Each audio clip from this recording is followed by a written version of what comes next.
কোকৰাঝাৰ টিটাগুৰিত আজি বিটিচিৰ প্ৰাক্তন উপমুখ্য কাৰ্যবাহী সদস্য খাম্ফা বৰগয়াৰীয়ে আজি এক সংবাদমেলৰ আয়োজন কৰে।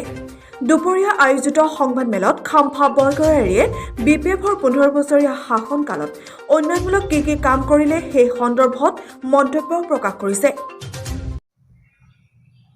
নন বড়ো আৰু বড়ো বুলি নাই, আমি বিপিএফ হিচাপে কাম কৰি আহিছোঁ বিটিচি বাসীৰ কাৰণে। আমি 15 বছৰ আমাৰ শাসনকালত বিটিচি অঞ্চলত অৰ্থনৈতিক আন্তঃগাঁথনি আমি নিৰ্মাণ কৰিছোঁ। ৰাস্তা নাছিল, ৰাস্তা বনাইছোঁ। হেল্থ ছেক্টৰৰ হস্পিটেল নাছিল, ডক্টৰ নাছিল, নাৰ্ছ নাছিল। আমি গাঁৱে গাঁৱে যিমান পাৰে নাৰ্ছ ডক্টৰ প্ৰভাইড কৰাৰ আমি চেষ্টা চলাইছোঁ।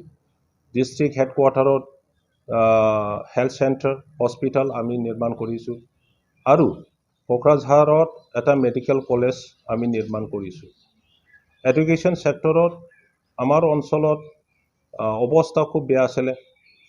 আমি হাজাৰ হাজাৰ LP স্কুল প্ৰভিঞ্চিয়েলাইজ কৰি আহিছোঁ আৰু কলেজ আমাৰ নন প্ৰভিঞ্চিয়েলাইজ কলেজবোৰ আছিলে। 6খনহে প্ৰভিঞ্চিয়েলাইজ কলেজ আছিলে। বহুতো কলেজ আমি প্ৰভিঞ্চিয়েলাইজ কৰি আহিছোঁ। ইয়াত বড়োলেণ্ড ইউনিভাৰ্চিটি নিৰ্মাণ কৰা হৈছে। ইয়াত CIT central institute of technology আমাৰ দিনতে নিৰ্মাণ কৰা হৈছে। ইয়াত ইঞ্জিনিয়াৰিং কলেজ নিৰ্মাণ কৰা হৈছে। ইয়াত মেডিকেল কলেজ নিৰ্মাণ কৰা হৈছে। তেনেকুৱা কামটোহে আমি কৰিম। আমি কোনোবা বড়োসকলৰ কাৰণে উমুক কৰিম, নন বড়োসকলৰ কাৰণে এনেকৈ কৰিম বুলি আমাৰ তেনেকুৱা আইডিয়া নাই। বৰঞ্চ আমি চিন্তা কৰোঁ প্ৰত্যেক জাতি গোষ্ঠীৰ জাতীয় সমস্যাবোৰ আছে। এই জাতীয় সমস্যাবোৰ কেনেকৈ সমাধান কৰিব পাৰে, ইয়াৰ কাৰণে ডেফিনেটলি BPF দলে কাম কৰিব।